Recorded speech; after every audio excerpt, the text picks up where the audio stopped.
Bienvenidos a este foro UNIR IA en la Administración Pública. Hoy vamos a debatir sobre cómo la inteligencia artificial puede contribuir a un Estado más eficiente, más ágil, más innovador.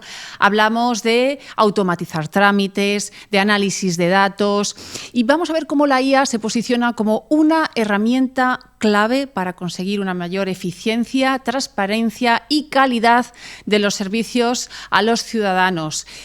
Además, voy a saludar a quien me va a acompañar hoy, José Luis Ros, que es coordinador académico del Máster en Administración Electrónica y Gobierno Abierto de UNIR. Muchísimas gracias por acompañarme hoy. Muchísimas gracias a ti, Ana. Encantado de estar hoy aquí, en este foro de UNIR, en el que vamos a aprender tanto y tenemos unos invitados tan interesantes.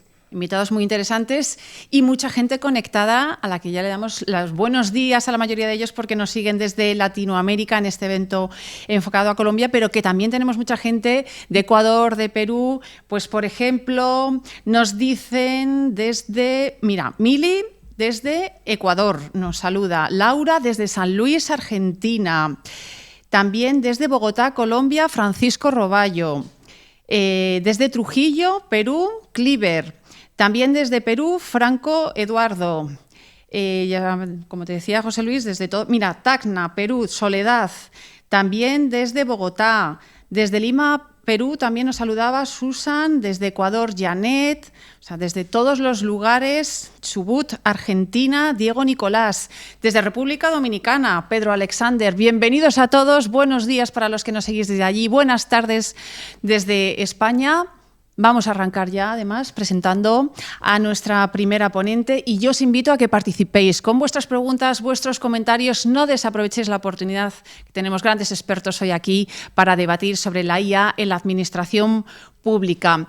Ya saludo a Sara Muñoz Cadena, que es investigadora del proyecto Sistemas de Algoritmos Públicos de la Universidad de los Andes, de la Escuela de Gobierno de esa universidad.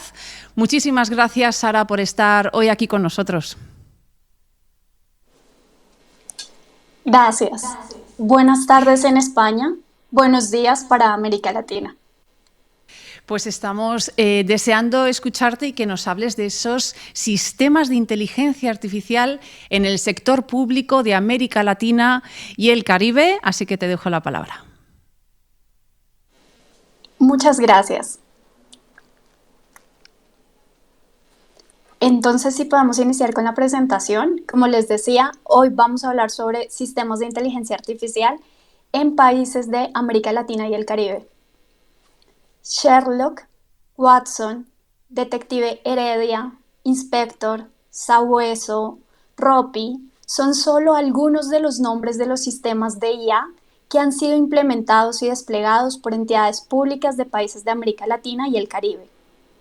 Como un abrebocas al foro sobre inteligencia artificial y administración pública que nos convoca hoy, ¿qué mejor para ambientar las discusiones que vendrán a continuación que empezar con algunas estadísticas generales sobre los sistemas que hemos logrado mapear en América Latina?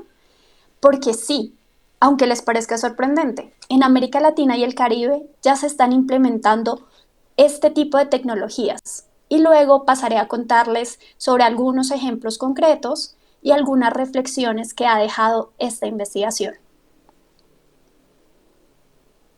Actualmente hemos encontrado 735 sistemas de inteligencia artificial que han sido desplegados en 25 países de América Latina y el Caribe, además de Puerto Rico, y que incluye incluso 2 sistemas que son utilizados por la Corte Interamericana de Derechos Humanos. Como ustedes pueden observar en el mapa, hay países como Colombia, Brasil y México que han desplegado más de 100 sistemas, pero hay otros países como Bolivia, Nicaragua, Barbados, donde solo hemos encontrado un único sistema. Esto no quiere decir en ningún caso que sea el único sistema que se haya desplegado en el sector público de estos países, sino que es un poco más complejo conseguir información en estos contextos y que no siempre las administraciones públicas generan información o en sus páginas web publican información sobre los sistemas que están utilizando. No todos los sistemas están en funcionamiento en este momento. De hecho, hay un 6% de estos sistemas que fueron descontinuados o que están suspendidos, que ese 6% representa realmente 42 sistemas, pero más interesante aún, hay de los 735 sistemas, hay un 12% de sistemas en los cuales no nos fue posible determinar cuál es su estado actual. Es decir, o estaban en fase de pilotaje y no podemos saber si ya pasaron a funcionamiento, o estaban en funcionamiento y no podemos determinar si siguen funcionando o si por alguna razón fueron suspendidos o descontinuados.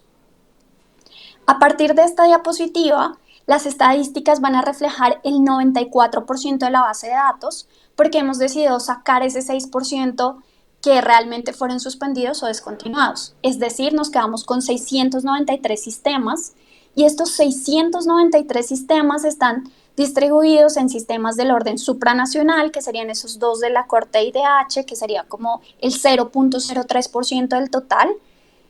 Tenemos un 60% de los datos que provienen de sistemas que están en entidades del orden nacional o federal, y el 40% en entidades del orden subnacional o también conocidas como entidades locales. Es de resaltar también que 7 de cada 10 sistemas corresponden a sistemas que son implementados o piloteados por entidades que corresponden a la rama ejecutiva, ya sea en el orden nacional o subnacional, y 1 de cada 2 sistemas sí está usando datos personales para su operación, lo cual es importante dado que en general los países en América Latina tienen unas ciertas regulaciones y restricciones al uso de datos personales. Para darnos una impresión general de cuáles son el tipo de entidades que están utilizando en este momento este tipo de sistemas, utilizamos la clasificación de las funciones del gobierno COFOG, que es una clasificación de las Naciones Unidas, que organiza precisamente las entidades públicas por el tipo de gasto que realizan.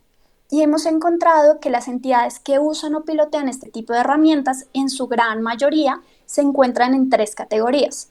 Orden público y seguridad, que incluye también tribunales de justicia, este es el primero. Luego tenemos también asuntos económicos, donde puede caber temas de agricultura, minería, construcción, transporte, entre otros sectores. Y por último, servicios públicos generales. Por otro lado, tomando como referencia una clasificación de la Unión Europea, más específicamente del Joint Research Center de la Unión Europea, encontramos que el 41% de estos sistemas aporta temas relacionados con el cumplimiento de la ley, es decir, con las normas y como con lo que la ley les dice que deberían realizar estas entidades, seguido por servicios públicos y participación, que es una categoría donde generalmente caen todos los chatbots, con un 25%, y algo para resaltar acá es que en menor medida o en un menor porcentaje se encuentra otorgamiento de beneficios, que son este tipo de sistemas orientados a decidir a quién se le otorga o no, por ejemplo, un subsidio o se le otorga o no un beneficio, que es algo contrario a lo que ocurre en la Unión Europea, donde en la Unión Europea la mayoría de los sistemas de IA que se han mapeado hasta el día de hoy en un gran porcentaje le contribuyen a otorgamiento de beneficios. En cuanto a qué tipo de tecnología utilizan o qué hacen estos sistemas, encontramos que el 20% de los sistemas son chatbots diseñados con inteligencia artificial, técnicamente para facilitar o con el objetivo de facilitar la comunicación de las entidades públicas con los ciudadanos y a su vez permitirles realizar trámites de forma ágil y fácil, por ejemplo, o de forma automática. 15% de los sistemas realizan reconocimiento facial, casi siempre bajo el objetivo o con el objeto de mejorar la seguridad ciudadana. Luego tendremos que hacer más investigaciones para ver qué tan real es esto de que se mejora la seguridad ciudadana gracias a reconocimiento facial. 15% detectan anomalías, 12% realizan predicciones y el porcentaje restante realizan otro tipo de tareas como clasificación o reconocimiento de sonidos, entre otros. Y así podemos pasar a casos concretos que ustedes pueden encontrar. Por ejemplo, hablando sobre reconocimiento de sonidos, estos tres sistemas que ustedes pueden ver en pantalla son sistemas que fueron implementados en Chile y en Colombia gracias a alianzas estratégicas con el sector privado, es decir, entidades públicas asociadas con el sector privado.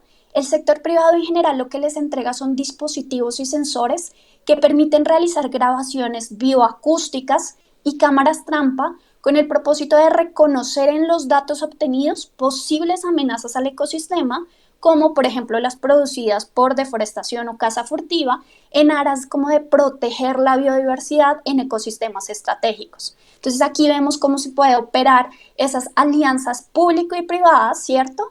Y cómo se puede hacer para conseguir los objetivos, por ejemplo, de desarrollo sostenible y cumplir con los objetivos que tengan los gobiernos. No lo tienen que hacer solos. Luego tenemos más de 140 chatbots. Evidentemente los 140 chatbots jamás caberían en una única diapositiva. Entonces les traje como 4 ejemplos que para mí son emblemáticos porque reflejan un poco la variedad y diversidad de la base de datos. Y es que por un lado tenemos a Tina, que es la apuesta del gobierno de Argentina de un chatbot que permite realizar más de 500 trámites en línea y que tiene la particularidad de que el gobierno de Argentina decidió realizar un único chatbot, a diferencia de otros gobiernos en América Latina que han decidido implementar chatbots individuales por cada ministerio o por cada entidad pública, lo cual genera como un montón de gasto y puede generar que para las personas sea difícil recordar a qué chatbot se tienen que dirigir para saber qué trámite tienen que hacer. Entonces, este es uno de los ejemplos como particulares. El segundo es Chatico. Chatico es uno de los sistemas implementados, uno de los chatbots implementados por la Alcaldía de Bogotá, porque la Alcaldía de Bogotá en Colombia tiene varios chatbots, pero este es quizás el más emblemático y el más conocido, porque permite a los ciudadanos, además de realizar consultas sobre temas relacionados con la alcaldía o los trámites, también, por ejemplo, te da información sobre cuándo van a racionar el agua, ahora que estamos en crisis de agua en Bogotá, cuándo le toca el corte de agua a tu sector a partir de tu dirección, de tu casa o de tu oficina. También permite votar en las consultas ciudadanas de los presupuestos participativos. Los presupuestos participativos no son otra cosa que una parte del presupuesto de la ciudad que se va a destinar a partir de lo que los ciudadanos consideran que debería priorizarse y para eso se vota, y a partir de este chatbot las personas pueden votar de tal forma que se llegue como una mayor cantidad de personas en la ciudad. El otro caso que les traía, en el tercer caso vemos un chatbot que se llama Sara, y más allá de que tenga mi nombre no era ese el caso, sino lo interesante de este chatbot es que fue financiado por el PNUD, fue desplegado en varios países de América Latina, sobre todo del Caribe, como por ejemplo República Dominicana y Costa Rica, y en este momento este chatbot ofrece información personalizada sobre temas asociados a violencia de género, ya que tú puedas reconocer si una situación cabe dentro de una situación de violencia de género y a qué autoridad debería recurrir en tu país. Y el último caso es este implementado por el National Family Planning Board en Jamaica, también con dinero del Fondo de las Naciones Unidas para la Infancia y otra entidad, y lo que hacía este chatbot era brindar información a menores, a chicos entre 13 años en adelante sobre, por ejemplo, anticonceptivos, salud mental, VIH, embarazo. Pero desafortunadamente hubo mucha presión en Jamaica de ciertos grupos de interés por sacar el chatbot. Y el chatbot lo eliminaron el año pasado. Entonces, esto es importante para que siempre recordemos que cuando nosotros implementamos sistemas, lo hacemos en un contexto específico. Y en ese contexto en específico, puede ser que una buena idea no cale simple y llanamente por el contexto en el que estamos interactuando. Mis últimos ejemplos son estos, y entonces estos sistemas permiten detectar anomalías en los datos, ya sean números, imágenes o sonidos, y por ejemplo contamos con Alice, que lo que intenta es detectar corrupción, ¿cierto?, en licitaciones o inconsistencias en licitaciones públicas. Laura, que está diseñado para temas de salud, ambas están operando en Brasil. El tercero intenta detectar incendios, como su nombre lo indica, y el último genera alertas tempranas, y este sistema se ha desplegado en muchos países en diferentes versiones, incluido Argentina, Honduras, Guatemala, Colombia, Chile, de los que recuerdo así rápido. Y este sistema lo que hace es generar alertas de estudiantes que posiblemente podrían dejar la primaria o secundaria para intentar generar alternativas para estos estudiantes y que no desistan de continuar su proceso educativo. Como reflexiones de este proceso de investigación, lo primero es que debemos tener claro que Sí, la región ya está implementando y desplegando o piloteando sistemas de inteligencia artificial en entidades públicas, así que esto no es futurista, es una realidad. Lo segundo es que muchas veces encontramos noticias institucionales en las cuales una entidad dice, estoy utilizando inteligencia artificial, entonces genera como el bombo y los platillos diciendo, mírenme que yo estoy usando inteligencia artificial, pero desafortunadamente después ya no hay más información, entonces no sabemos qué ocurre con dichos sistemas y no podemos hacerle seguimiento. Otro punto, y es que en este foro, como estamos desde los lentes de la administración pública, es fundamental que antes de presionarnos a adquirir herramientas o desplegar sistemas, seamos muy conscientes de los problemas a los cuales queremos solucionar con esas herramientas o con esas tecnologías. Porque no siempre la inteligencia artificial es la respuesta, muchas veces sí podría ser una gran ayuda, pero no siempre. Entonces, que no nos pase en las administraciones públicas de América Latina y el Caribe, que en el afán de subirnos al bus de la innovación, terminemos con sistemas que luego no se adapten a las circunstancias o contextos locales. Y por último, y no menos importante, es la invitación que nos han hecho las Cortes, y por ejemplo aquí resalto la Corte Constitucional Colombiana, que a través de la sentencia T067 expedida literalmente hace un mes, nos dice debemos dar ese paso de pasar de los lineamientos éticos a pasar a preguntarnos en la materialización, cómo materializamos los conceptos como transparencia algorítmica, porque somos administraciones públicas y aquí viene una responsabilidad. Hasta este momento me he referido mucho a la investigación. Si ustedes quieren conocer estos sistemas y más información, los invito a unirse a nuestra página web, que está ahí justo el enlace. Ahí van a encontrar más bases de datos, por ejemplo, sobre temas de regulación, que sé que en este foro también lo vamos a hablar. Y pueden también incluso unirse a nuestro newsletter sobre nuestro proyecto de investigación. Y por último, muchas gracias y muy feliz de acompañarlos en este foro internacional sobre inteligencia artificial y administración pública, y me encantaría escuchar sus preguntas o inquietudes. Pues muchas gracias, Sara, por esa presentación, para acercarnos un poco a la situación en América Latina y el Caribe de esa aplicación. Y son varias las preguntas, José Luis, que nos están llegando.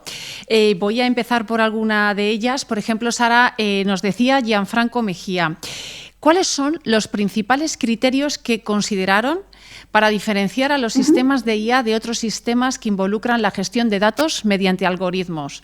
¿Cómo los aplicaron en el caso de los chatbots, que son los sistemas más comunes? Listo, muchas gracias Gianfranco por esa pregunta, es muy buena. Entonces, lo que nosotros hicimos fue, primero, fuimos muy claros y muy concretos en, vamos a distinguir, como tú dices, IA de RPA. Por ejemplo, tenemos una base de datos adicional sobre Colombia y en esa sí metemos IA más RPA, entonces hablamos de SDA, es decir, sistemas de toma de decisiones automatizados. Pero en la América Latina nos concentramos solo en IA y lo que hacemos es que haya una declaración de la entidad pública argumentando que es inteligencia artificial y que adicionalmente nosotros podamos encontrar información extra que nos permita determinar que sí fue inteligencia artificial, porque también nos ha pasado, algunas entidades públicas dicen, esto contiene inteligencia artificial, y cuando vamos a revisar más información sobre los sistemas decimos, no, esto es un algoritmo, ¿cierto? Pero no necesariamente clasifica dentro del sistema de inteligencia artificial. Entonces sí hemos tratado de hacer ese proceso de limpieza de los datos, de no siempre creer todo lo que nos dicen afuera que es IA. Pues ahí queda esa respuesta de Sara a Gianfranco, que nos hacía la pregunta. Ahora, porque nos estáis... Bueno, Sara no para el chat de preguntas. No sé si voy a ser capaz de leer todas, pero también nos están pidiendo ese código QR para poderlo escanear, así que lo estamos compartiendo ahora para que puedan hacerlo y descargarse toda esa información tan valiosa que nos ha estado compartiendo Sara en este foro UNIR en el que estamos hablando de la inteligencia artificial vinculada a la administración pública. Una de las cuestiones también, Sara, que nos estabas planteando tenía que ver con la aplicación posterior, ¿no? Decía, uno de esos riesgos que quizás se corra el riesgo incluso de que sea una moda, pero que luego la realidad no se aplique. Por ejemplo, Víctor nos preguntaba, ¿cómo podemos ayudar y monitorear ese desempeño y las consecuencias de los sistemas de IA después de su despliegue, especialmente en contextos de la administración pública? Listo, muchas gracias por tu pregunta, Víctor. También les voy a agradecer mucho si pueden compartir el enlace por el chat de sistemaspúblicos.tech. Ahí van a encontrar las bases de datos, las fichas que les mostré de ejemplos las van a encontrar con mucha más información, ¿cierto? Y para contestarte a tu pregunta, sí, desafortunadamente yo siento que como cuando hablábamos de blockchain y todo el mundo quería hablar solo de blockchain y todo el mundo, aunque no entendía que era blockchain, decía como yo estoy implementando blockchain, ¿cierto? A mí me asusto que con el tema de inteligencia artificial ocurra algo parecido. Y por eso les mencionaba esto de que desafortunadamente tenemos noticias de gobiernos diciendo estamos utilizando inteligencia artificial o noticias de prensa diciendo el gobierno manifiesta estar utilizando inteligencia artificial, pero desafortunadamente como ese seguimiento es difícil de hacer. Y a veces ese seguimiento va de la mano de un escándalo. Y esto suena feo, pero es cierto. Entonces nos enteramos que un algoritmo no funcionaba bien, fue porque luego hubo una serie de quejas, ¿cierto?, sobre algunos resultados X, que los ciudadanos se ven afectados. Y entonces es donde comenzamos a decir, bueno, ¿y qué pasó hacia atrás? Y cuando hacemos la reconstrucción del caso, es donde nos damos cuenta que sí, algo ocurrió. Entonces les voy a poner dos ejemplos en Colombia, aunque también ha ocurrido en Europa y en Estados Unidos. Uno de los ejemplos en Colombia es justo hace un mes, el 19 de marzo, no, ni siquiera un mes, 15 días. El 19 de marzo nos ocurrió que desafortunadamente, eh, que desafortunadamente salió la ministra de Ciencias y reconoció que estaban utilizando un algoritmo que hacía la clasificación de los investigadores como en diferentes clasificaciones para que pudieran acceder a recursos del ministerio, ¿cierto?, para continuar sus investigaciones. Y vemos que los investigadores se comenzaron a quejar y decir, tengo 10 años de experiencias y me sigues clasificando como investigador junior, ¿cierto? Entonces algo está pasando y se comienza a generar una bola en medios de comunicación como una bola de nieve diciendo, oigan, algo está pasando aquí.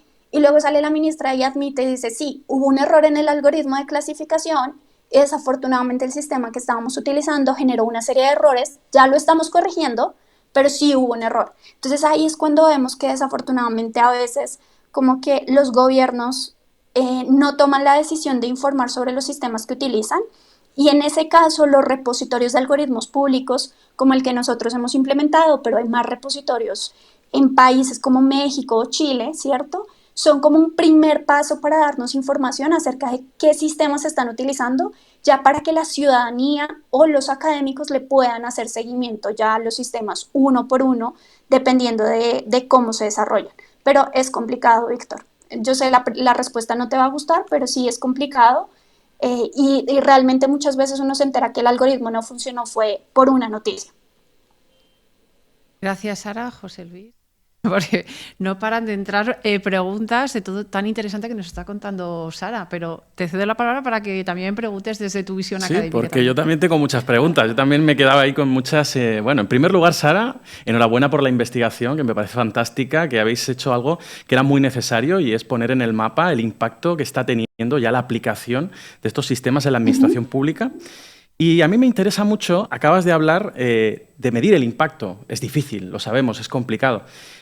Has hablado en tu exposición que lo importante no era el qué, sino el para qué. Yo estoy totalmente de acuerdo. La inteligencia artificial tiene que servir a los ciudadanos y ciudadanas para que vivan mejor, para que tengan mejores servicios públicos. Entonces, te quiero preguntar por la necesidad. A ti, como experta, ¿cuál crees que es la necesidad que tiene la administración pública latinoamericana de aplicar todas estas herramientas para hacer una mejor administración y conseguir unos mejores servicios públicos?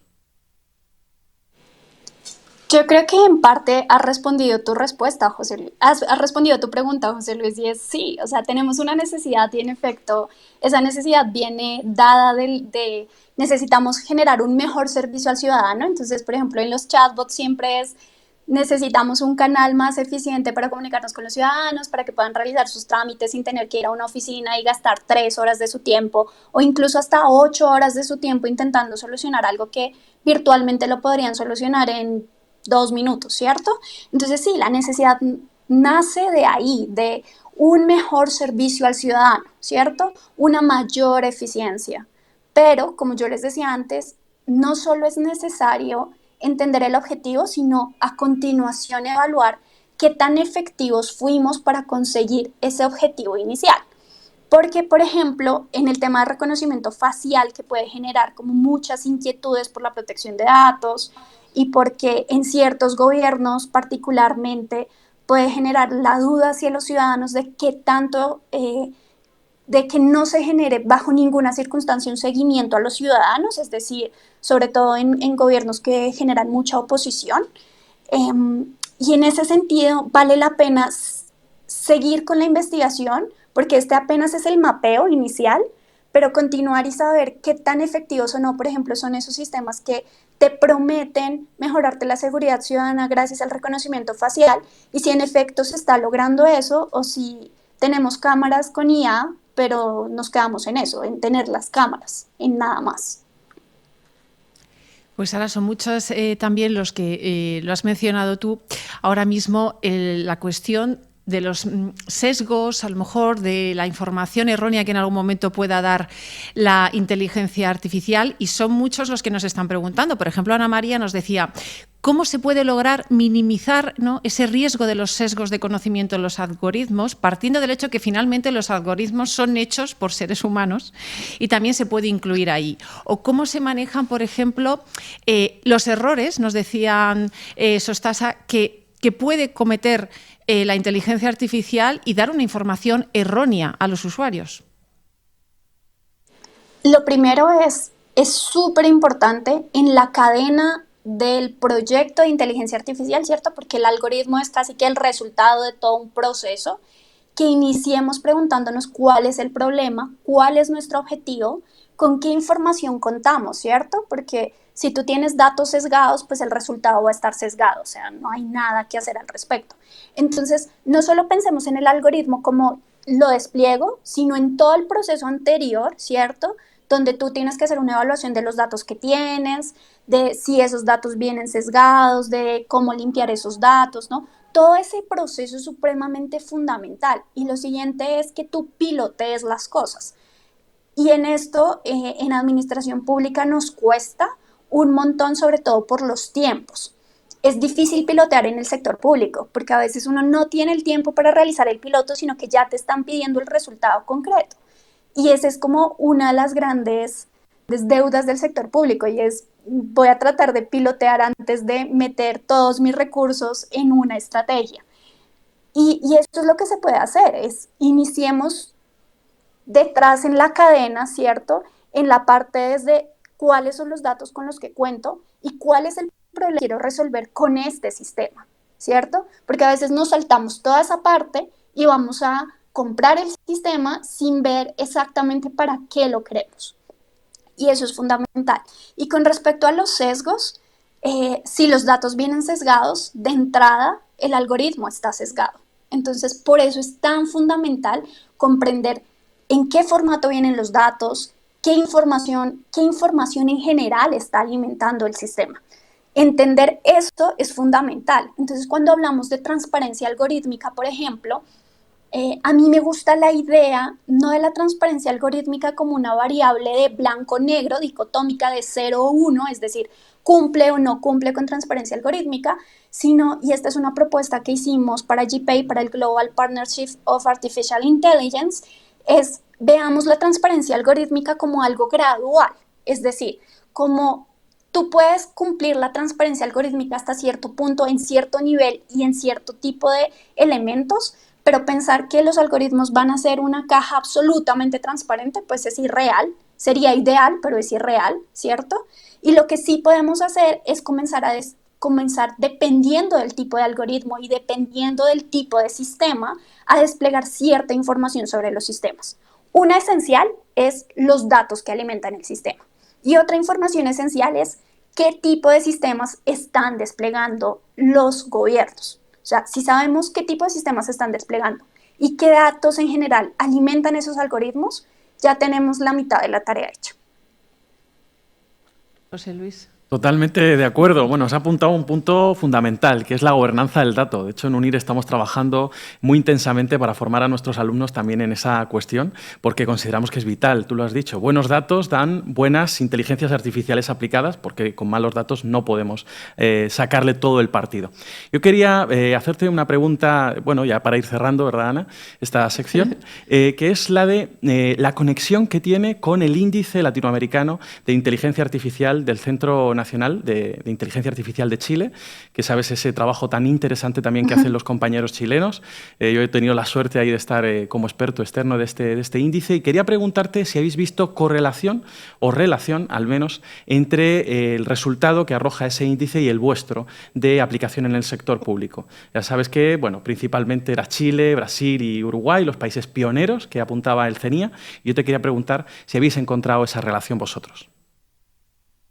Muchas gracias, José Luis. En efecto, hemos encontrado una relación, pero aquí sí debo hacer una aclaración y es que nuestro trabajo antes de centrarnos en sistemas de IA en América Latina fue en mapear primero Colombia, porque somos colombianos, es un equipo de colombianos.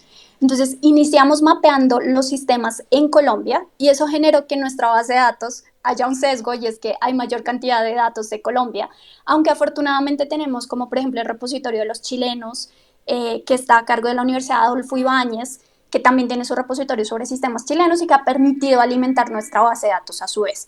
Entonces, sí vemos una relación, pero, por ejemplo, en el índice que mencionas, latinoamericano, Chile está en primer lugar, ¿cierto? Y en nuestros datos, Chile está como en tercer lugar. No significa que Chile tenga menos sistemas, sino que para nosotros, con la información que contamos hoy, ha sido más fácil, o digamos, ha sido de alguna forma más sencillo encontrar información de Colombia. Lo que les decía al principio, que haya un solo sistema, un único sistema en un país no significa que no haya más sistemas de IA que esté utilizando el gobierno, sino simplemente que es muy difícil encontrar información o que incluso las entidades públicas son mucho más celosas con respecto a la información que publican sobre los algoritmos que utilizan. Entonces, sí hemos visto relación. Nuestra investigación la publicamos hace 15 días, todavía estamos, de hecho nos han hecho un par de invitaciones para revisar estos índices, entonces estamos en ese proceso de entender qué fue todo lo que nosotros encontramos para cómo se ayuda con otras cosas que han encontrado desde otras entidades y desde la academia en general. Entonces, José Luis y Ana, estamos trabajando en eso y me alegra muchísimo acompañarlos hoy. Y gracias por esta invitación y estoy seguro que ustedes están entrenando a sus estudiantes para ser críticos y responsables frente a la inteligencia artificial.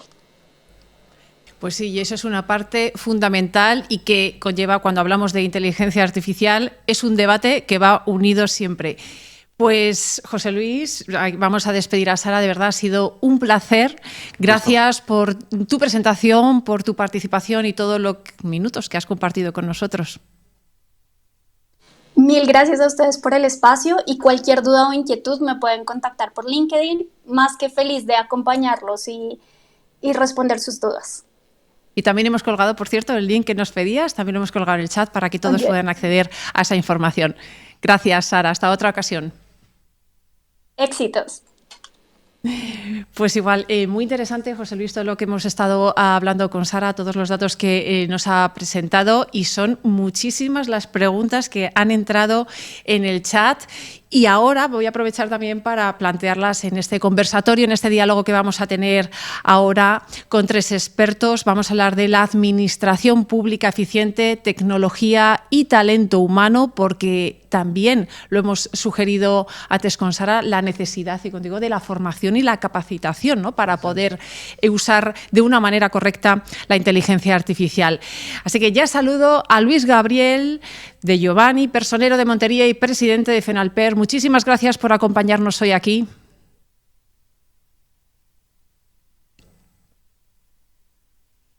Pues vamos, muchas gracias. No hemos podido escuchar a Luis Gabriel, pero también nos van a acompañar otros dos expertos. Vamos a contar con Enrique Zapata y Livia Rivas Ordóñez desde dos países diferentes, porque vamos a conocer pues una perspectiva, ¿no?, de lo que está pasando en América Latina. Enrique Zapata, especialista de la Dirección de Transformación Digital de CAF, que es el Banco de Desarrollo de América Latina y el Caribe, y es coordinador del IA y Comtech de Ciudad de México. Un placer contar contigo, Enrique. Y Livia Rivas Ordóñez, que es secretaria general del Concejo Metropolitano de Quito. Un placer contar contigo hoy. Muchísimas gracias, un cordial saludo para ustedes y para quienes están conectados. Pues sí, son muchos los que están conectados, son muchas las preguntas que están llegando, porque es un tema, José Luis, apasionante. Muy apasionante.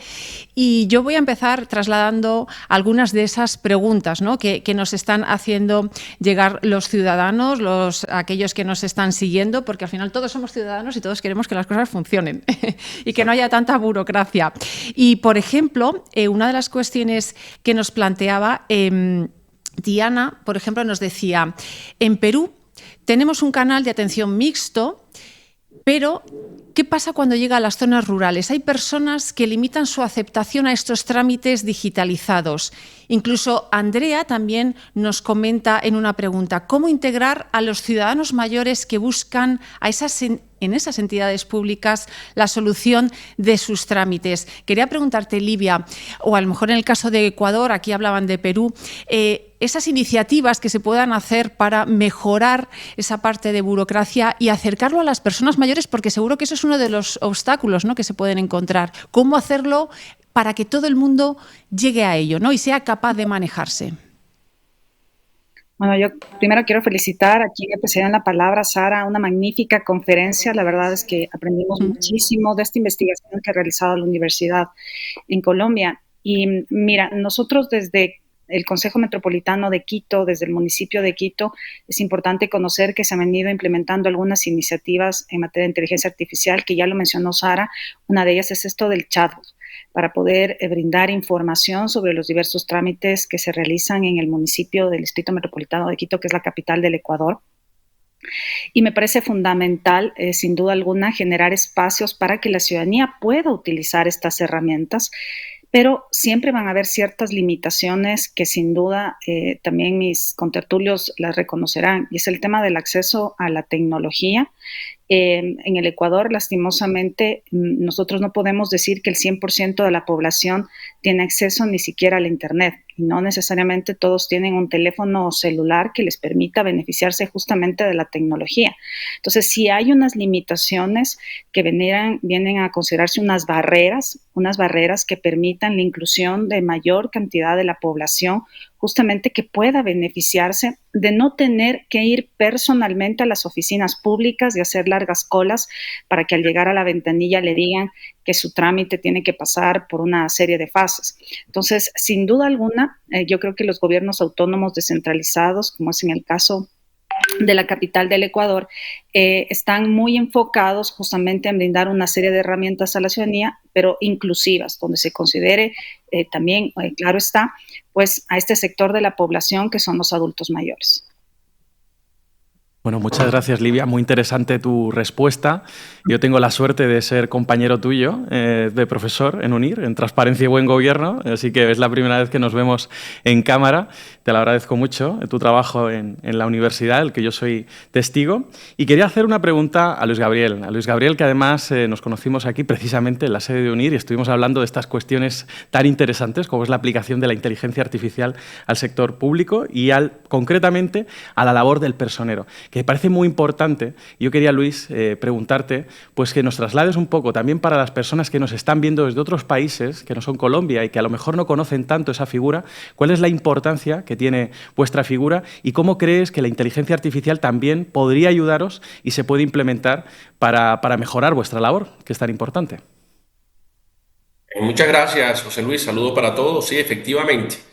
Venía escuchando muy juiciosamente los que nos antecedieron el uso de la palabra.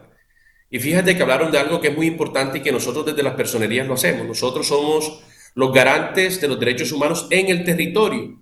De los 1.104 municipios que tiene Colombia, hay un personero desde Leticia hasta Providencia, es decir, abarcamos a todo el territorio nacional, siempre en procura de la garantía de los derechos humanos. Por ende, es muy importante la presencia del personero en la administración pública, porque de una u otra manera, acá es quien ejerce control a la administración pública. Y quiero decir algo que me parece muy pertinente, y de pronto pueda causar un poco de dificultad en la entrada del conocimiento de golpe. Pero la pandemia nos deshumanizó mucho la administración pública y especialmente los derechos humanos. ¿Por qué? ¿Por qué lo digo? Porque llegó la tecnología.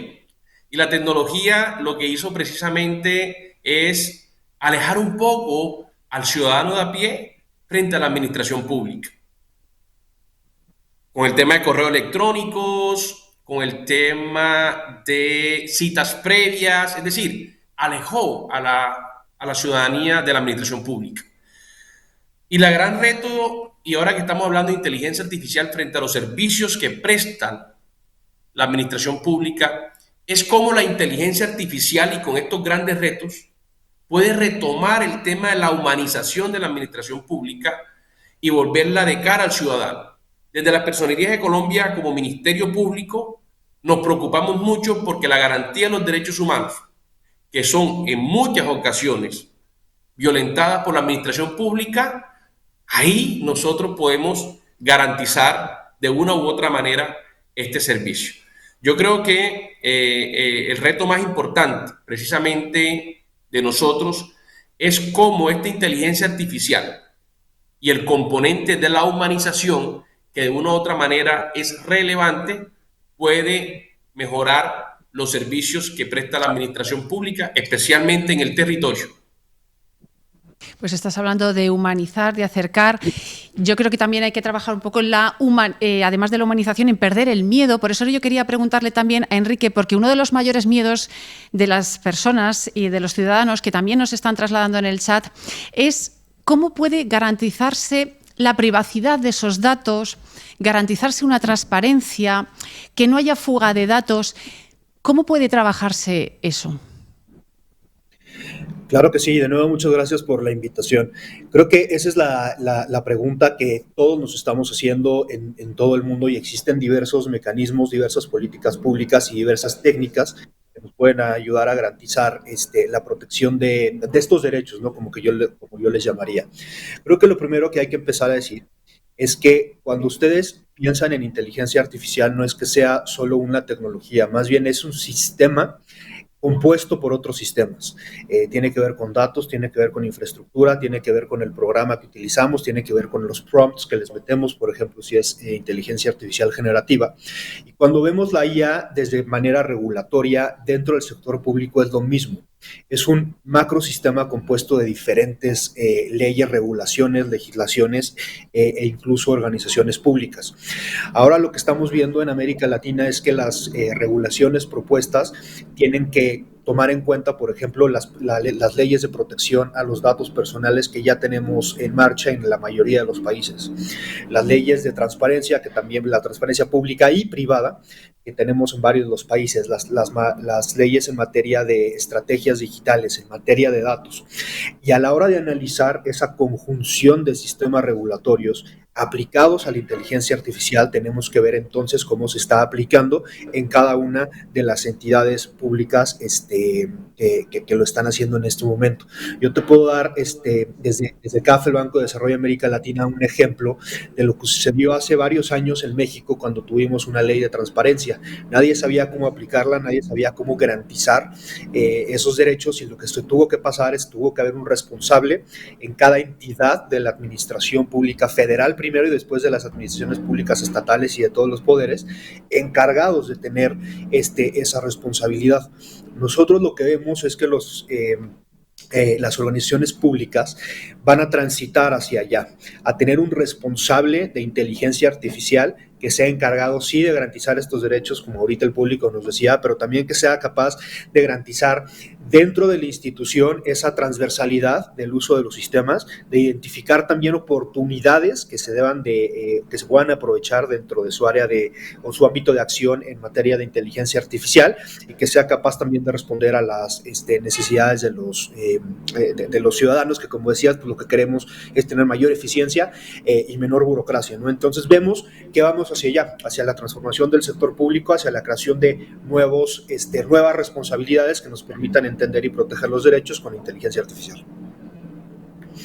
José Luis, no sé si quieres trasladarle Pues alguna sí, pregunta. ya me están aquí en la cabeza, ¿no? Me están recorriendo muchas ideas, porque habéis hablado de brechas, habéis hablado de enfoque humano tan importante, la tecnología puesta al servicio, ¿no?, del ser humano y no al revés, que evidentemente tiene que ser el objetivo, y también la protección de derechos. Y yo os quería preguntar también a las personas que estáis más en el entorno local, que sois Livia y Luis Gabriel, ¿cómo podemos conseguir, cómo podemos garantizar que estos derechos y este enfoque humano se garantice con la tecnología, con todos estos cambios que son tan disruptivos, que a veces no sabemos dónde nos van a llevar, pero que queremos que nos lleven a un mejor lugar, está claro?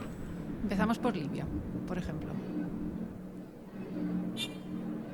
Bueno, claro, en primer lugar yo quiero recoger lo que dijo hace un momento que me precedió en la palabra. Efectivamente, tenemos un marco normativo en nuestros países que parte de la Constitución, de la norma suprema que reconoce un catálogo de derechos que hay que garantizarlo en todas las aristas de la función pública. Entonces, la administración pública definitivamente tiene que ser la primera garante, no solo en materia de protección, sino de desarrollo y garantía de todos esos derechos. Y uno de esos derechos, sin duda alguna, es el acceso a la tecnología. Es un tema de garantizar espacios de formación y llevar justamente el conocimiento desde los espacios de las escuelas, los colegios. No podemos estar retrasados con los avances que se están dando a nivel mundial.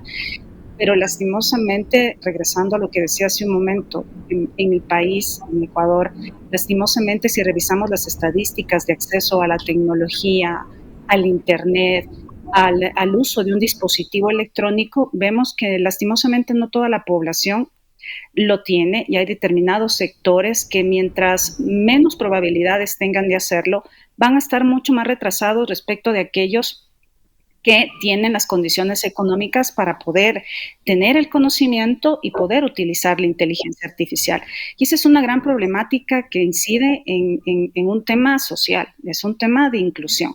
Eso por un lado. Ahora, nosotros también en el Ecuador tenemos efectivamente la Ley de Protección de Datos Personales, la Ley de Transparencia y Acceso a la Información Pública, que tienen que ser complementarias, porque obviamente de la mano de la transparencia también hay cierta información que se consideran datos sensibles donde la ciudadanía tiene que verse protegida y garantizada. Por eso también el tema de la ética es tan importante en la inteligencia artificial, porque estos son códigos que deberán implementarse, simplemente estrategias al interior de las instituciones públicas de qué información es susceptible de manejarse a través de inteligencia artificial.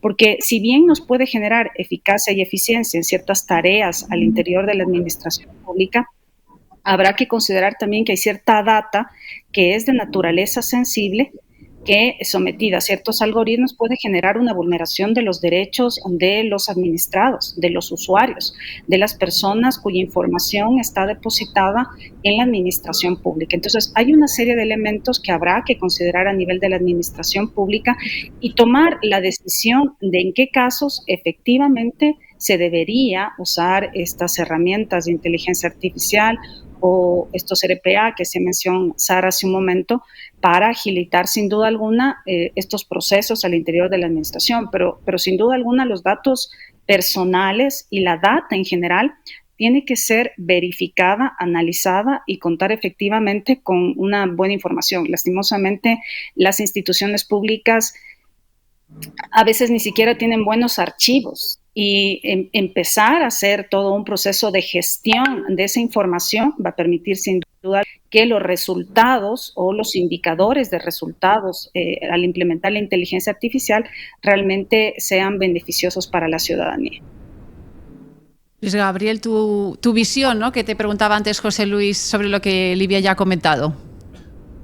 Sí, no, esto de la inteligencia artificial en el territorio suena muy lindo. Es más, yo soy de ese régimen de transición que hoy en día podría decir, me acabo de subir en el bus de la inteligencia artificial. Cuando uno recorre el país, cuando recorre las regiones, cuando observa el funcionamiento de la administración pública, uno podría preguntarse que esto, y alardeando la famosa frase, ni tanto que queme al santo, ni tanto que no lo alumbre, podríamos decir de que es un proceso muy interesante pero que tiene que fijarse mucho su aplicación en el territorio, especialmente en donde escasamente las personas tienen la posibilidad de interactuar con la administración de manera personal, donde además le gusta a la gente interactuar frente a frente con la administración. Entonces yo pienso que debe ser tomado esto con mucha cautela, porque lo que decía nuestra compañera de panel hace poco, puede volverse esto también un tema de inclusión y puede incluso volverse un tema que también afecte los derechos humanos, porque no están las condiciones dadas en el territorio para aplicarlo de manera eficiente. Entonces hay que ser muy cautelosos, especialmente en el territorio. Nosotros en Colombia somos un país de mucha zona rural, donde a pesar de que se ha avanzado mucho en materia de dispositivos, donde se ha avanzado mucho en materia de Internet, no menos cierto es que asimismo hay dificultades para interactuar. Pero también hay cosas muy importantes. En materia de lucha contra la corrupción, estos dispositivos pueden ser muy eficientes. Y les cuento algo. En la clase de ayer, precisamente, en nuestra norma que habla de la presentación de los derechos de petición, una de las formas que trajo nuestro Código de Procedimiento Administrativo es la presentación de derechos de petición por cualquier medio de comunicación idóneo de transferencia de datos. Ustedes se imaginan una infinidad de presentaciones de derechos de petición por medio de redes, transferencia de datos, y no existe una metodología que pueda permitir la respuesta inmediata de esas peticiones. Podría ser esta una herramienta muy eficaz, eficiente para resolverle al ciudadano a pie los problemas. Muchas gracias, Luis. Yo quería preguntar precisamente a Enrique sobre esto que estaba comentando Luis. Ha hablado también de los obstáculos, ¿no? Los retos que pueden surgir. Ha hablado de corrupción y es algo que nos están comentando en el chat. Nos decían desde Perú, por ejemplo, ¿está el Estado realmente preparado para integrarlo de una forma ética y transparente que tenga impacto social? ¿Podrá ayudar a la corrupción? Y Cristian Vargas nos decía que vosotros, desde vuestra experiencia, en este caso, Enrique, ¿cuáles son los principales obstáculos en esa implementación real que funcione la inteligencia artificial para mayor transparencia, para las cuestiones de corrupción? ¿Y qué aspectos son los más positivos y los más negativos? Claro que sí. Creo que lo primero que hay que pensar cuando hablamos de corrupción es que corrupción significa muchas cosas diferentes. Tenemos que ver qué tipo de corrupción primero es la que queremos estar identificando. Puede ser gran corrupción, corrupción de grandes empresas o de altos funcionarios para una obra pública, o puede ser la corrupción del diario en la calle con algún oficial que te pide una coima por pasarte, según esto, un alto, ¿no? Entonces, dependiendo de qué tipo de corrupción, es dependiendo el tipo de tecnología que vas a poder utilizar y el tipo de datos que necesitas para desarrollar una tecnología que te permita llevarlo a cabo. Después de pensar en eso, en qué tipo de problema público es el que quieres resolver y qué tipo de tecnología existe o tecnologías existen para resolver ese problema público, lo siguiente que hay que hacer es juntar las dos cosas, ¿no? La tecnología con el tema de corrupción. La corrupción tiene una cadena que puedes prevenir, puedes detectar, puedes investigar o puedes hacer la ejecución de ya como prosecution, ¿no? de ir a juicio, digamos, en alguien que pueda tener un riesgo amplio de corrupción. Entonces, ahí sí puedes juntar, pensando como administrador público, todas las cosas y entonces crear un sistema que te permita identificar la corrupción en estas 4 grandes etapas que las que se divide la corrupción. Yo lo que diría es que el gran desafío que existe es en contar con los datos necesarios, mínimos necesarios para poder trabajar con IA en ese ciclo de corrupción del que estaba hablando. Y una vez que cuentas con esos datos, que son diversos datasets, son diversos bases de datos, no solo es una, hacer que estas sean interoperables para que puedas tener toda la información, como funcionario público puedas tener toda la información accionable para poder hacer una decisión contundente al respecto. Lo siguiente que hay que hacer, y con esto termino, es que no solo se trata de la tecnología y de inventar algo que permita, en este caso, identificar riesgos de corrupción. Tenemos que codificarlo en las regulaciones anticorrupción y en las regulaciones que tengamos para saber qué se tiene que hacer. Yo en mi vida anterior justamente trabajaba en estos temas en el gobierno de México, y muchas veces lo que pasaba es que identificábamos temas de corrupción con tecnología, pero no existían regulatoriamente los pasos, ni los responsables, ni las acciones que deberías hacer o que deberían hacer los funcionarios públicos una vez que se identifica esa corrupción. Entonces también es necesario ver cómo la tecnología entra en la toma de decisiones humanas para que la administración pública sea mucho más eficiente, ¿no? Entonces yo les diría eso, conjuntar tecnología con el problema público que se busca solucionar, las bases de datos necesarias para que nos permitan hablar e identificar las áreas de actuar y regular qué se tiene que hacer, por parte de quién, cuándo y cómo.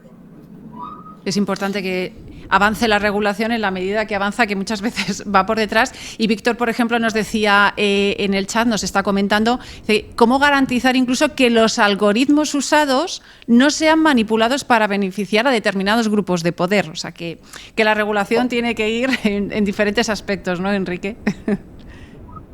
Es correcto, y existen ya varios modelos que se están probando en América Latina, justamente de transparencia algorítmica, ¿no? Que no solo significa pues poner allá afuera una serie de algoritmos y ver quién lo puede interpretar, sino que de manera humana, digamos, como decían aquí mis copanelistas, le podamos explicar a todos los ciudadanos qué es lo que se quiere hacer con los algoritmos, cómo está funcionando determinado algoritmo, y que también permita no solo a las entidades a los entes reguladores de los gobiernos hacer esa auditoría, sino que permita también a los expertos de sociedad civil, a los expertos del sector privado y a los propios ciudadanos auditar lo que se está haciendo con los resultados, para que todos estén tranquilos de que justamente nos está beneficiando con la tecnología a uno o unos grupos de poder. Totalmente de acuerdo, Enrique. Yo, la verdad, que soy un firme defensor de la unión del gobierno inteligente y el gobierno abierto. Me parece que sin gobierno abierto no vamos a tener un buen gobierno inteligente, y viceversa. El gobierno inteligente y la inteligencia artificial puede hacer que toda la transparencia, la participación y la rendición de cuentas pues se catapulte, ¿no? Se maximice, ¿no? Se multiplique. Y quería preguntaros, precisamente en estos elementos que son catalizadores y que son necesarios para que se aplique bien la inteligencia artificial, que es de eso estáis hablando todo el tiempo, de esa buena gestión, de esa aplicación eficiente. Livia, ¿qué tan importante consideras que es la formación de los servidores públicos para poder implementar estas tecnologías? Bueno, sin duda alguna es fundamental, y creo que ese es uno de los retos que tiene la administración pública actual. Suele haber un temor generalizado en los servidores públicos de que la inteligencia artificial va a traer como consecuencia la pérdida del empleo. Y muchas de las actividades, al ser automatizadas y obviamente revisados los procesos, fruto de incluir la inteligencia artificial dentro de la gestión pública, va a implicar necesariamente que podrían perder el trabajo o que sean ubicados en otras áreas de la administración pública. Pero sin duda alguna lo que sí va a ser la inteligencia artificial, y ahí la importancia del servidor público de formarse justamente en aquellas temáticas que le permitan ejercer de mejor manera las tareas que ya realiza, pero apoyada en la inteligencia artificial. A veces 2, 3, 4 personas podrían dedicar su tiempo a hacer algo mucho más generado a la atención al ciudadano, a hacer más eficientes sus tareas, y dedicar justamente determinadas actividades que son rutinarias, revisión de documentos, a la inteligencia artificial, que hemos visto que sin duda alguna es fundamental para poder tomar buenas decisiones, sin duda alguna, sobre la base del análisis de determinada documentación. Entonces, yo sí creo fundamental que los servidores públicos, y de hecho las áreas de talento humano de las administraciones públicas, empiecen a dar espacios de formación y capacitación a los servidores públicos, sobre todo para que tengan las herramientas a su mano que les permita desarrollar de mejor manera su trabajo, y alejar un poco este temor de pensar que ya no van a ser necesarios. sin duda alguna habrá que readecuar determinadas áreas para fortalecer otras, sí, pero sin duda alguna hay que capacitarse en inteligencia artificial. Estás hablando, Lidia, de ese temor, y es que, Luis Gabriel, precisamente desde Colombia son varias las personas, por ejemplo, Victoria Sánchez nos dice en su comentario los impedimentos, ¿no?, que puede haber para la aplicación de la IA por el tema tan importante de la capacitación, de la formación, del desarrollo de las personas. Incluso también desde Colombia, en otro comentario, nos dicen que cuando todo esté sistematizado, ¿qué acciones no puede hacer el gobierno o los gobiernos para incorporar a esas personas, a esos funcionarios dentro del sistema? Sí, ese es el gran desafío, y así como lo decía nuestra compañera, de los grandes temores que existen hoy en día, a pesar de que en principio todavía no ha entrado en forma o en calor el sistema de la inteligencia artificial, hay temores por parte de los funcionarios, los servidores, porque sería mentira no decirlo. Podría de una u otra manera, pero yo quiero llamar la atención a algo que es muy importante. La inteligencia artificial parte para la administración pública del desarrollo de dos grandes principios: el principio de la transparencia y el principio de la eficacia. De suerte que ese componente de transparencia y de eficacia pueden ser elementos fundamentales para construir un mejor Estado. Y a partir de ahí, las personas pueden construir servicios alternos que puedan complementar ese trabajo, obviamente no garantizando la consecuencia laboral de ellos sin esos temores. Yo pienso que aquí se vería una transformación de esos servicios. Van a mutar a nuevos servicios, van a mutar a nuevas necesidades, y que de una u otra manera el servidor público tendría que adaptarse a esas nuevas necesidades. La administración pública cambia, las necesidades van cambiando, los servicios públicos van cambiando, y por lo tanto todo lo que sea en pro de mejorar el servicio en materia de transparencia y en materia de eficiencia por parte de la administración pública es bienvenido. Yo pienso que aquí hay que romper los paradigmas. Hay que, y se los digo con conocimiento de causa, a mí me pasó, y yo soy en ese fenómeno de la transición, entendiendo que ya esto arrancó, no va a parar, y que lo que hay que hacer y entender es cómo nosotros, a partir de nuestro quehacer, podemos adaptarnos a esas nuevas tendencias, a esa nueva forma de prestar estos servicios, y que la gente, las personas, si bien la preocupación es válida, podríamos mirar cómo pueden transformarse los servicios, porque la administración pública no se va a acabar y otros servicios vendrán. Pues sí, nos están comentando también en el chat pues esa necesidad, ¿no?, de formación, de capacitación, e incluso nos decía César en un comentario, nos estaba trasladando su opinión de que algunas organizaciones internacionales pues están formando, pero que todavía los esfuerzos siguen siendo insuficientes porque hay mucha demanda y mucha necesidad.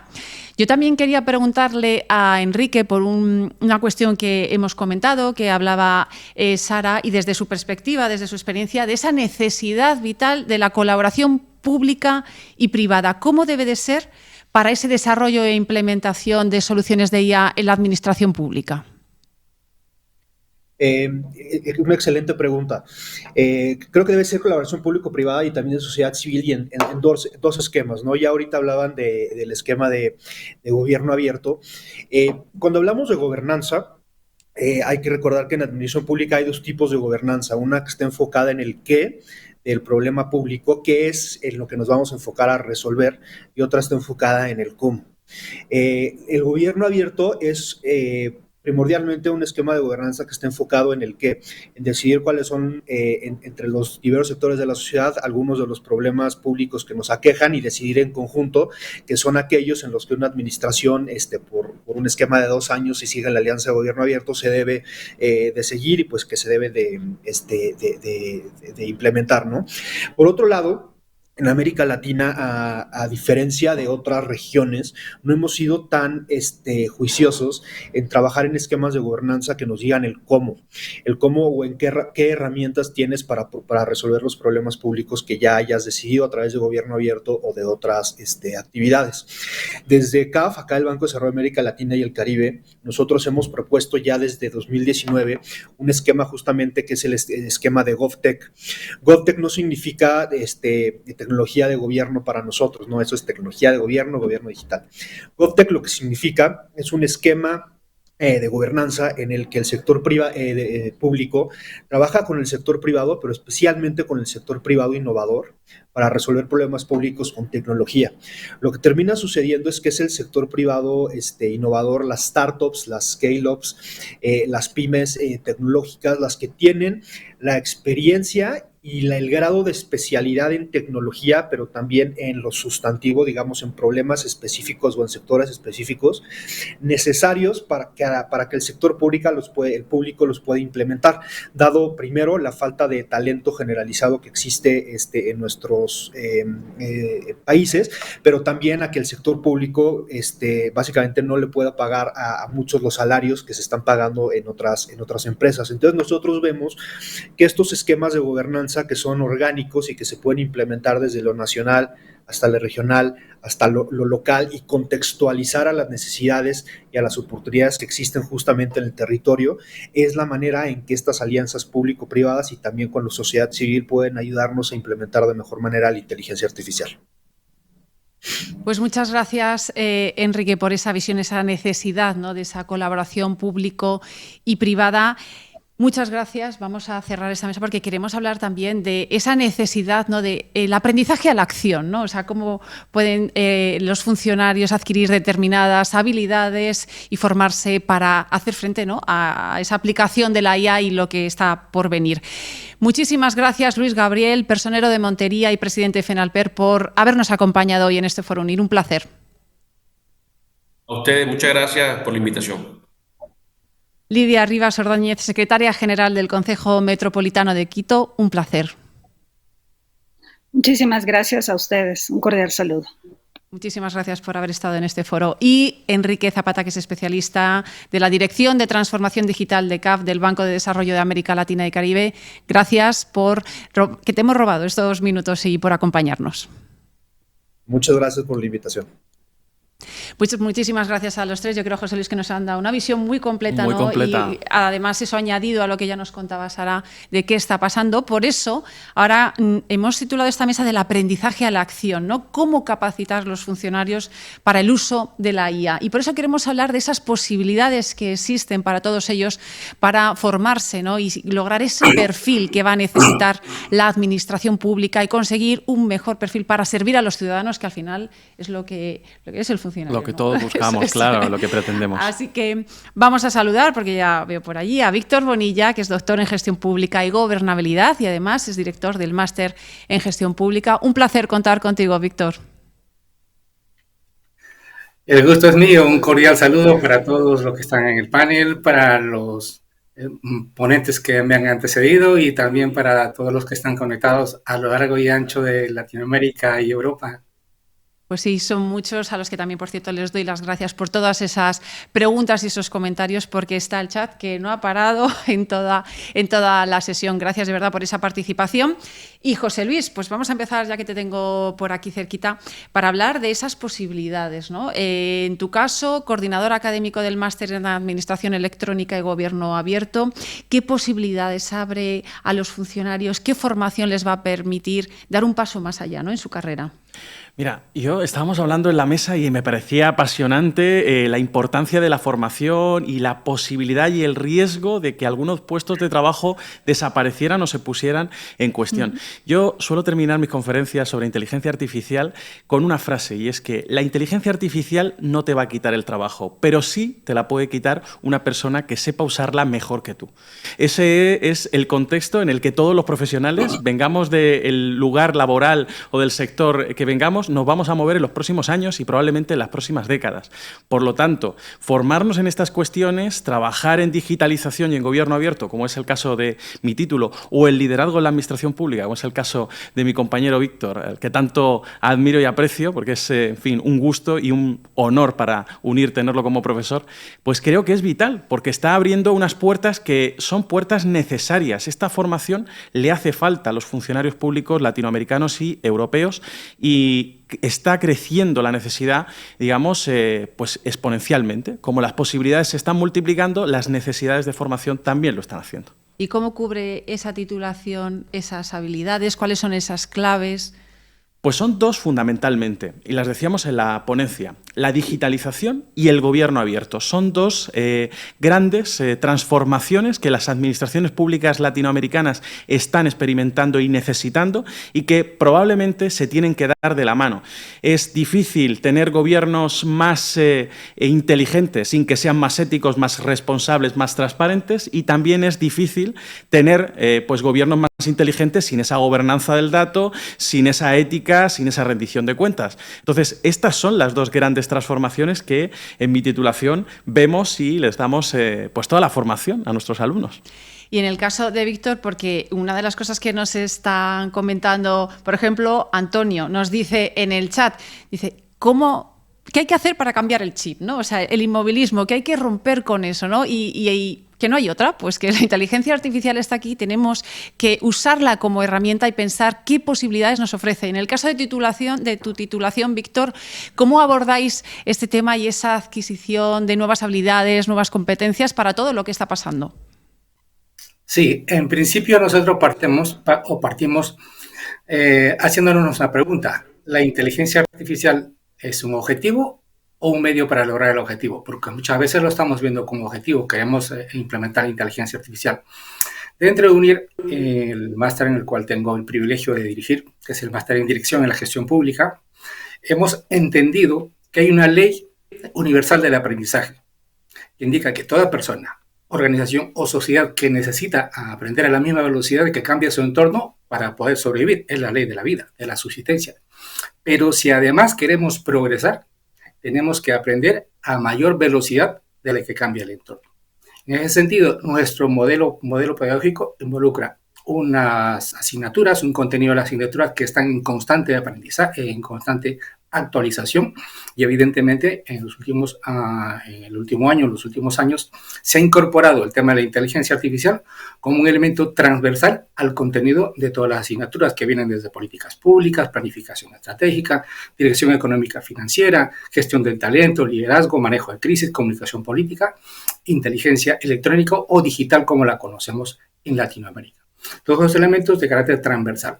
Además, tenemos un claustro docente, pues experto en el tema, dentro de los cuales, aparte de mi compañero y amigo a la vez, José Luis Ros, que es el director del máster en Administración Electrónica y Gobierno Abierto, también pues, es miembro del claustro de docentes del máster en Dirección en la Gestión Pública. Y asimismo, también una de las ponentes de esta presentación, que ha sido Livia Rivas, que es una funcionaria pública de mucho prestigio en Latinoamérica, no lo han comentado, pero también es miembro del claustro de profesores del máster en Dirección a la Gestión Pública. Entonces, entendemos, así como ellos, que son unas figuras relevantes dentro de la administración pública, aportan el contenido de su experiencia real de la vida cotidiana de la administración pública en la labor de docencia. Y en general, nuestros profesores tienen una amplia experiencia en temas de transformación digital y últimamente de la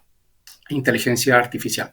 Asimismo, otro elemento fundamental dentro de nuestro modelo pedagógico es la incorporación de consultoras y organismos internacionales de relevancia que están manejando temas de transparencia, buen gobierno y evidentemente inteligencia artificial, que también es la red académica de gobierno abierto, cuyo representante en España no podría ser otra persona que José Luis Ros también, compañero de trabajo y amigo a la vez. Pues yo creo, Víctor, porque mira, nos estaba preguntando Mildred, ¿cuál es las claves de esta maestría en dirección de la gestión pública? Pues yo creo que Víctor ya ha hecho un repaso completo exhaustivo de todo lo que ofrece. Sí, muy bueno. Por eso, yo aprovechando además, Víctor, que estás hablando de José Luis, quería preguntarle por una cuestión también, porque son muchas las personas que están conectadas, vinculadas a colectivos, ¿no? Exacto. Que creo que me tenías que contar algo sobre eso. Sí, que claro, como ya apuntaba Víctor, tenemos acuerdos, convenios con grandes instituciones que son muy representativas y que son centrales en todo el trabajo que se está haciendo en administración pública en América Latina, como es el Centro Latinoamericano de Administración para el Desarrollo, el CLAD, que es la institución pues, más importante en estas cuestiones, o una de las más importantes. Es verdad que hay varias. También tenemos convenio con la Red Académica de Gobierno Abierto, como apuntaba Víctor, de la cual yo soy el coordinador aquí en España, y que es una red iberoamericana de más de 1000 profesionales que nos dedicamos a estas cuestiones y que algunos de ellos pues, dan docencia en UNIR. Así que intentamos unir, valga la redundancia, lo mejor de cada casa, de cada entidad, para darle a nuestros alumnos la excelencia que merecen y que necesitan en estos tiempos de cambio constante, como ha dicho mi compañero Víctor. Y además quiero decir a todas las personas que están preguntando en el chat que todas las dudas que tengan de cualquier titulación, si su perfil cuadra, cuál sería el mejor camino, algunos decían, ¿dónde se ahonda más en inteligencia artificial?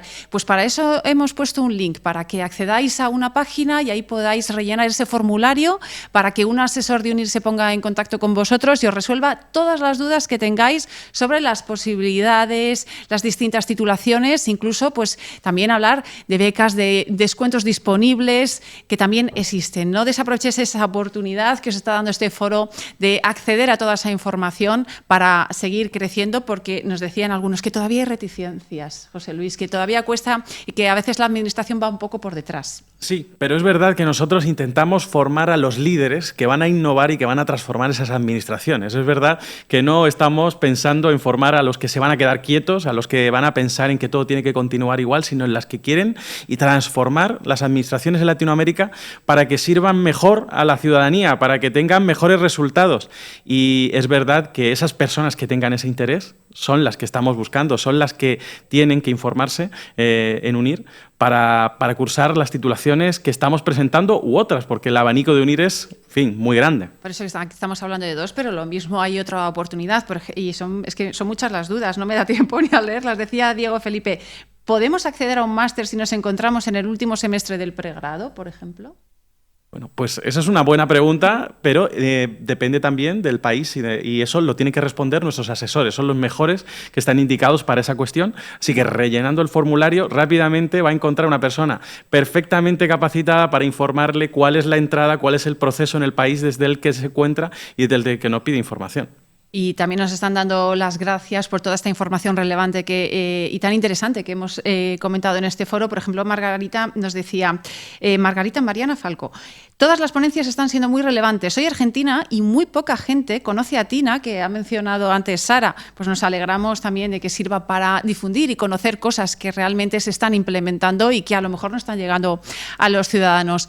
No sé, Víctor, si quieres rematar con alguna idea sobre tu máster, sobre esas posibilidades que ofrece para todos aquellos que nos están escuchando y viendo. Sí, claro que sí. En 30 segundos, efectivamente, invitar a todas las personas interesadas en tener una visión transversal de la administración pública a matricularse en el máster en Dirección de la Gestión Pública o, en todo caso, en el máster de Administración Electrónica, Gobierno Abierto, también de mi compañero José Luis. Dentro de nuestros alumnos, de nuestros perfiles, tenemos funcionarios públicos que quieren seguir escalando, líderes de ONG, activistas sociales. Tenemos también políticos en ejercicio o políticos que quieran seguir escalando, asesores gubernamentales, consultores en gestión pública, también personas del ámbito de la investigación. Todos ellos son bienvenidos. Finalmente, puntualizar de que también en el máster en Dirección de Gestión Pública y en el Gobierno Abierto tenemos acuerdos de colaboración con importantes empresas o consultoras como Llorente Cuenca, Acento y otras que participan sus expertos directamente en algunas actividades de la dinámica de la evaluación continua con nuestros alumnos. Así que, pues, que todos los interesados, encantados de recibirlos y, como bien lo ha dicho José Luis, a través de los asesores que puedan brindarle los requisitos específicos dependiendo de la profesión que tengan y el grado que tengan. Bienvenidos todos. Pues sí, nos siguen preguntando y todas esas dudas yo creo que lo mejor es que rellenen ese formulario y un asesor les va a resolver todas las dudas que tengan.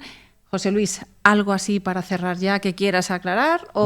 Bueno, yo creo que está todo bastante claro, pero que es verdad que las personas que quieran progresar en la administración pública o fuera de la administración pública, pero desarrollar un conocimiento experto sobre la administración pública y toda la innovación y el liderazgo que necesita, pues están perfectamente indicados para nuestros máster y ojalá que nos pidan información porque la formación cada vez es más importante y además estas salidas laborales no van a reducirse, van a ir creciendo. Así que esta formación está totalmente adaptada, no para el presente que demanda la administración, sino para el futuro, para los próximos años y esas transformaciones que va a sufrir la administración pública en toda Latinoamérica. Serán puestos diferentes y habrá que adaptarse pues, a esos puestos. Y además una cosa que tiene UNIR, que hay personas de muchos lugares, como estamos viendo ahora mismo en este chat, desde Ecuador, Colombia, Perú, Argentina, y eso enriquece porque muchísimo. Puedes conocer lo que está pasando en otros lugares y qué se ha fallado, cuáles son los aprendizajes y buscar alternativas. Pues muchísimas gracias, Víctor, por acompañarnos estos minutos. Un placer. A ustedes. Y muchísimas gracias, José Luis. Bueno, muchas gracias a ti, Ana, porque esto ha sido un placer. Esto ha sido, en fin, espero que me invitéis más veces porque me ha gustado un montón. Pues sí, seguro que sí. Un placer haber compartido contigo estos minutos con estos grandes expertos y con todos vosotros. De verdad, muchísimas gracias por vuestra participación. Y solo os voy a pedir un último favor, que nada más desconectaros os va a aparecer una encuesta que contestéis para que nosotros podamos seguir haciendo estos foros y seguir aportándoos contenidos de valor que os hagan crecer y ver qué otras posibilidades de desarrollo y crecimiento profesional existen.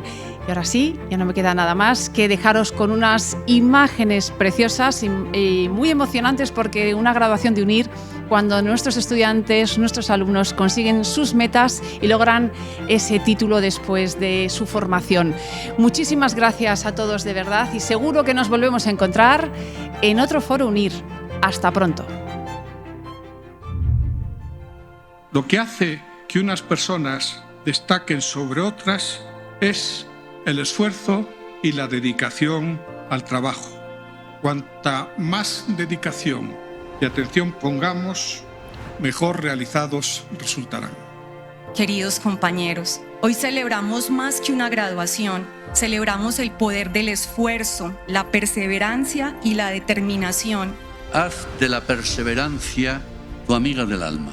Es una educación virtual, pero de calidad. Permite poder trabajar y estudiar al mismo tiempo y fue una oportunidad que realmente me ha abierto muchas puertas. De la experiencia, tu sabia consejera. Los estudiantes tienen unos desafíos hoy diferentes. Las nuevas generaciones aprenden de una forma diferente. De la advertencia, tu hermana mayor. Ha permitido de que los que estamos en zona rural podamos también superarnos cada día más. El hecho de que sea virtual no quiere decir que no se aprenda. Realmente se aprende y se aprende muchísimo. Y de la esperanza, tu razón para vivir. Elegí la UNIR porque vengo de territorios colectivos para ayudar a las comunidades étnicas a trabajar por el desarrollo de las mismas. Somos parte de una nación vibrante y diversa, llena de talento, creatividad y resiliencia. Los indígenas a veces somos excluidos y esto me llevó a tomar esta decisión de estudiar mi maestría. Me siento orgullosa de ser guajira y principalmente porque yo sé que con este máster puedo ayudar a mi cultura, a mi tierra que la amo. Llevamos con orgullo nuestra identidad y nos esforzaremos por ser embajadores en cada una de nuestras regiones. Luego de que por temas de salud creía que esto iba a pasar a ser un sueño, una quimera, gracias a la universidad hoy puedo estar gozando de este sueño tan bonito. Me siento feliz de decir que soy egresada de UNIR porque realmente transmitieron los conocimientos que yo quería que me transmitieran. Para mí UNIR es calidad. Actualidad. Es avanzar. Oportunidad y actualización. Para mí UNIR es empoderamiento. Es Acuaipa, cultura. Cambiar, crecer, evolucionar nunca es un trabajo individual. Requiere ese cariño y el acompañamiento de nuestro entorno que nos ayuda a llegar hasta aquí. A nuestras familias les agradecemos por su amor incondicional y su constante aliento. Yo le dedico este logro primero a mis estudiantes, a mis amigos, a mis compañeros, a mi madre y a mi pareja. No puedo dejar aparte pues mi cultura. Guayú lo hice también por ellos. A Dios, principalmente a mi mamá, a mi familia, a mis hijos. Por tanto, a todos, felicitaciones de corazón. Y nunca olviden, lo mejor está por venir. Que vivan los nuevos graduados, que vivan sus familias y que viva Colombia.